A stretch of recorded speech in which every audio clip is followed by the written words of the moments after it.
only think about my business, my family, my degree, my dunya. This only concern, it doesn't concern more than that. And Allah said, وَمِنَ النَّاسِ مَنْ يَقُولُ رَبَّنَا آتِنَا فِي الدُّنْيَا وَمَا لَهُ فِي الْآخِرَةِ مِنْ خَلَاقٍ. He wants dunya. وَمِنَ النَّاسِ مَنْ يَقُولُ رَبَّنَا آتِنَا فِي الدُّنْيَا حَسَنَةً وَفِي الْآخِرَةِ حَسَنَةً وَقِنَا عَذَابَ النَّارِ. You can have both. We need to balance that. Our aim is not degree and dunya. Our aim is Islam and da'wah and Allah. And if we do that, then we'll have dunya and akhirah. وَمَا خَلَقْتُ الْجِنَّ وَالْإِنسَ إِلَّا لِيَعْبُدُونَ. The only purpose for you is to worship Allah Azza wa Jalla. Why I'm talking about this? Because Newcastle University next week we're having Islamic Awareness Week. And last month we have Islamic Awareness Week in Northampton University. And I hope somebody can do Islamic Awareness Week in Durham and continue to do some of this. What's Islamic Awareness Week is to hire exhibition, to hire attend, bring a lot of exhibition about Islam, posters, invite schools, invite teachers, invite students in university, do some lectures during that week, telling the people the best opportunity, that this is the opportunity for us to tell the people the true picture of Islam, not the one they read in the media or they read in the paper, not the one they link Islam with terror. So this is the opportunity for us. And we need to seek opportunity, whenever there is opportunity like that, to do da'wah and be involved in that. Prophet ﷺ said, seek the opportunity of 5 before other 5 stop you. When you are young, before old come to you. You can do so many things at your youth. When you have health, before you become ill. When you have wealth, before you become poor. When you have leisure time, free time, before you become busy and preoccupied. And when you have life, before death. So there's always opportunity to do something. Many times we say, okay, I'll do Hajj next year and next year and next year and become 60, 70, and then maybe I'll go there, some people will carry me, some people will throw stone on behalf, I can't even throw stone, Hajj Marat. And sometimes people die without performing Hajj. We need to take this opportunity of da'wah and doing our things there. Da'wah is very important, it's amana on our shoulder. Allah says in the Quran, إِنَّا عَرَضْنَا الْأَمَانَةَ عَلَى السَّمَاوَاتِ وَالْأَرْضِ وَالْجِبَالِ فَأَبَيْنَ أَن يَحْمِلْنَهَا وَأَشْفَقْنَ مِنْهَا وَحَمَلَهَا الْإِنسَانُ إِنَّهُ كَانَ ظَلُومًا جَهُولًا. That we carry this message. لِتَكُونُوا شُهَدَاءَ عَلَى النَّاسِ. You will be witness on the people. How did you do with da'wah? You know about Islam, you know about Quran, what did you do about it? This is, da'wah is the best job. It is the job of the prophets. And the best people Allah has created in this universe, our role models, are the prophets. And what was the job of the prophet? Is to do da'wah.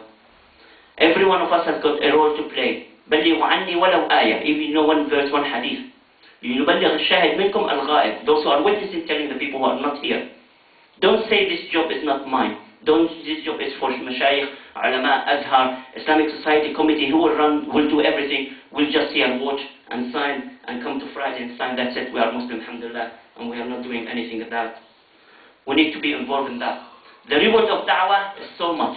One person you guide, better than the whole world. لا يهدي الله بك رجلا واحدا خير لك من حمر النعم. All the wealth in Britain, in France, in Europe, in the whole world, put in one scale and you guide one person to the truth. من أحيا فكأنما أحيا الناس جميعا ومن قتل فكأنما قتل. If you give a life to one person, like you give life to the whole world. Also, we need to learn how we do da'wah. The way to do da'wah is very important. Allah said to Musa alayhi salam with Harun, اذهبا إلى فرعون إنه طغى فقولا له قولا لينا لعله يذكر أو يخشى. No one will be better da'i than Musa alayhi salam. No one will be worse than Fir'aun.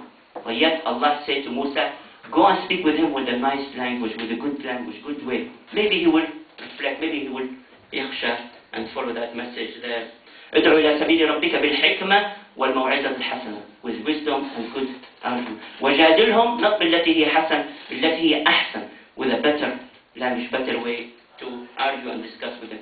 إنك لا تهدي من أحببت. Your job is not to convert people, and it is the hand of Allah. Many times we had a school visit coming to the mosque. A lot of people ask me, how many people become Muslim out of this school visit? I said, this is not my job. My job is to tell them what Islam is, and the guidance in the hand of Allah. ليس عليك هداهم ولكن الله يهدي من يشاء. Also, we need to have akhlaq in doing da'wah. This is akhlaq, the way we do it. Even Allah mentioned to the Prophet and remind him, to the Prophet Muhammad sallallahu alaihi wasallam, وَلَوْ كُنْتَ فَضًّا غَلِيظَ الْقَلْبِ لَانْفَضُّوا مِنْ حَوْلِكَ. If you are harsh, nobody will follow this message. وَإِنَّكَ لَعَلَى خُلُقٍ عَظِيمٍ. كان خلق القرآن. We need to qualify with these virtues, with these good things to practice. Also, we need to learn when we do da'wah, لِكُلِّ قَوْمٍ مَقَالٍ. We need to learn the language, the culture, the mentality. We need to understand, to whom we are talking this message. When we had a school visit, we had some people, brothers, sometimes sisters, they are so excited. Oh, there's children in the mosque. They haven't seen it before. So they try to take pictures for the children. Just take souvenirs that there's children, school coming to them. But they don't know that you are not allowed to take pictures for children in this country. It's against the law. So you have to tell them that this is not. So we need to understand what is that allowed, what is not allowed, all these rules and regulations there. Also another point for the da'wah, one of the great da'i in the West, in the whole world, one of the history, we all witnessed, Sheikh Ahmed did that. He mentioned and did so many things. But he was commenting on some of the verses in Surah Maryam, when Allah mentioned, وَقَالُوا اتَّخَذَ الرَّحْمَنُ وَلَدًا لَقَدْ جِئْتُمْ شَيْئًا إِدًّا تَكَادُ السَّمَاوَاتُ يَتَفَطَّرْنَ مِنْهُ وَتَنشَقُّ الْأَرْضُ وَتَخِرُّ الْجِبَالُ هَدًّا أَنْ دَعَوْا لِلرَّحْمَنِ وَلَدًا. When these Christian people say that Allah has got a son, the heaven, the earth, the mountain will be crushed, will be cracked, will be sundered of the claim they are saying that Allah has got a son. And yet we hear that many times, we never say anything. Sheikh Ahmed did that comment in these verses. He said, imagine somebody try to insult your mother, or your wife, or your daughter. What's going to be your reaction? Are you going to say, may Allah forgive you? You're going to have a cup of tea and forget about that? You're going to have some anger. You're going to be so, how dare he say this? What about hearing people saying this? And we had the opportunity to tell them the true picture of Islam. When we go to Hajj, we say, لبيك اللهم لبيك لا شريك لك لبيك. Where is this practice? That we need to guide and tell them that Allah is one. قل هو الله أحد الله الصمد. So we need to be everybody involved in da'wah. We need money, we need da'wah, we need people, we need volunteer, we need so many things there. And I hope the Islamic Society with this Durham University try to think to do Islamic Awareness Week and follow the good step of Northumbria and also Newcastle University there.